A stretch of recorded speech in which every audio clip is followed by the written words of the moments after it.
বছর বয়সে কৃষ্ণমিত্র সবার প্রিয় কেলেদা। কৃষ্ণমিত্র 3 ভাই 2 বোন। বড় দাদা প্রদ্যুৎ মিত্র। কৃষ্ণমিত্র ছিলেন মেজ ভাই আর ছোট ভাই বিদ্যুৎ মিত্র। তারা দুজন কলকাতার মাঠে খেললেও কৃষ্ণমিত্র সুনাম বৃদ্ধি পেয়েছিল। রানাঘাটে ল্যাংচা মিত্র কৃষ্ণমিত্রকে কলকাতায় বালি প্রতিভাতে প্রথম নিয়ে গিয়েছিলেন।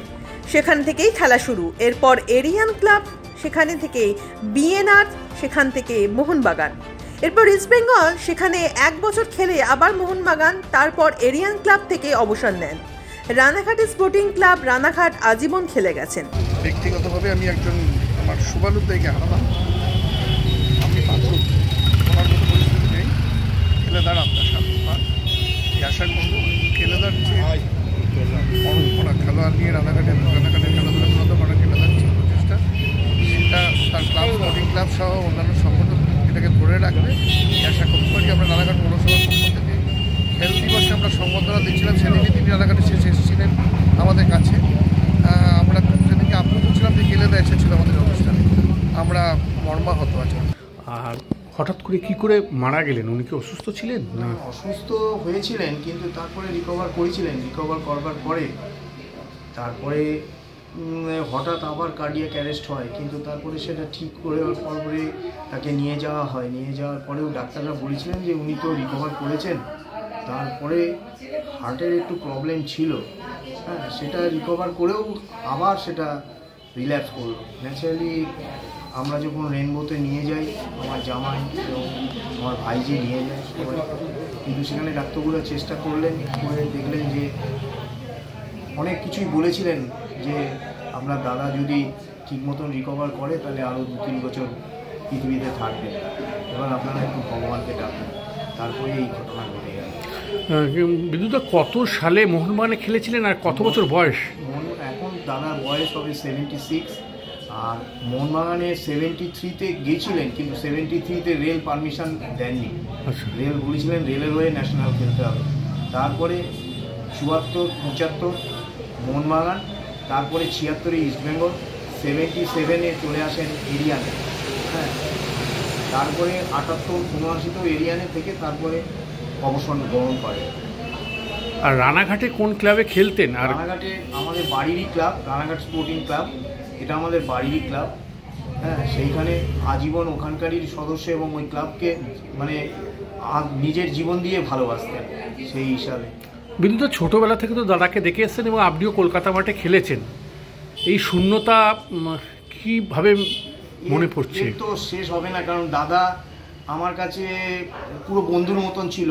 কোনো সমস্যা হলে দাদা আমাকে বলতো, খেলার মাঠেও সমস্যা, কারণ আমরা দেখেছি, আমি তখন হাওড়া খেলি 75 সাল, দাদা তখন মোহনবাগান ক্লাবে খেলে।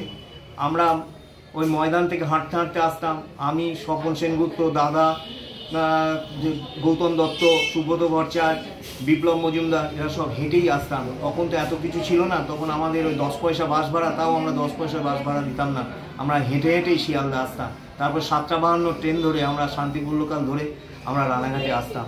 দাদার মধ্যে কোনো ক্ষোভ ছিল না, দাদার বন্ধুদের মধ্যেও কোনো ক্ষোভ ছিল না যে কী পেলাম আর কী হারালাম। এটাই আমার দাদার কাছে সবচেয়ে লাগছে। আজকে আমার কাছে বড় শূন্যতা দাদা আমার নিজের কাছে আজকে বলতে পারছি না। দাদা যে কোনো সমস্যা হলে আজকে বাড়িতে গিয়ে আমার ঘরে এসে বলতো, জানতিস আজকে এই হয়েছে, আজকে জানিস মাঠে এই হয়েছে।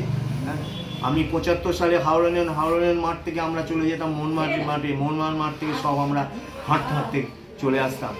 হ্যাঁ, এই হচ্ছে আমার দাদার জীবনী। 65 সালে এখানে রানাঘাটে বড়বাজার মাঠে ল্যাংচা মিত্রের অধিগ্রহণে কোচিং ক্যাম্প হলো। সেই কোচিং ক্যাম্প থেকে দাদা, গোবিন্দ গুহ ঠাকুরতা, এরা সব গেলেন বালি প্রতিভাতে। ল্যাংচা মিত্রকে আমরা জ্যাঠামশাই বলে ডাকতাম। ল্যাংচা মিত্র থাকাকালীন দাদা বালি প্রতিভাতে খেলতো। তখন কুমারদা এবং সুব্রত ভট্টাচার্য, অশোকলাল ব্যানার্জি, এরা তখন বালি প্রতিভাতে আসেন। আর তখন দাদাকে নিজের ছোট ভাইয়ের মতন ভালোবাসতো। আমি দাদার সঙ্গে যেতাম, গিয়ে মাঠের বাইরে বসে থাকতাম। আর তখন বালি প্রতিভার মাঠ ছিল শূন্য, একটা ভাঙা মাঠের মধ্যে হতো। আর এখন বালি প্রতিভার মাঠ তো অনেক হয়েছে। তারপরে 66-67 সাল থেকে দাদা চলে আসলো বিএনআর থেকে চলে আসলো এরিয়ানে, আবার বিএনআরে চলে গেল। দাদা অনেক অফিস চাকরি করেছে। প্রথম চাকরি করেছিল সেন পণ্ডিত, সেন পণ্ডিতের পর রাইফেল ফ্যাক্টরির পর বিএনআর, তারপরে এফসিআইতে দাদাকে ভগবানের মতন দেখে। এবং এফসিআইতে পিকে মিত্তির, যে প্রদীপ মিত্তির যে জোনাল ম্যানেজার ছিলেন স্পোর্টসের ইনচার্জ, তার অফিসের পাশেই আমার অফিস ইনকাম ট্যাক্স। সেখানে এখনও তারা বারবার আমাকে ফোন করছে যে তোমার দাদার এই অবস্থা, তুমি কিছু জানাও। কিন্তু আমি কি জানাবো? আমার তো সব তো শেষ হয়ে গেল, আমার তো আর কিছু নেই, আমার তো আর পাশে কেউ রইল না। আমার তো দাদা সব সময়, আমার ফ্যামিলি, আমার সবাই দাদাকে ভালোবাসতো। আর দাদাই, আমার মেয়ে জন্মেছে দাদার কোলে, আমার মেয়ে দাদাকে, নিজের বাবা আমাকে না ভালোবাসে দাদাকে ভালোবাসে, দাদা সবাইকে নিয়ে চলতে ভালোবাসতো।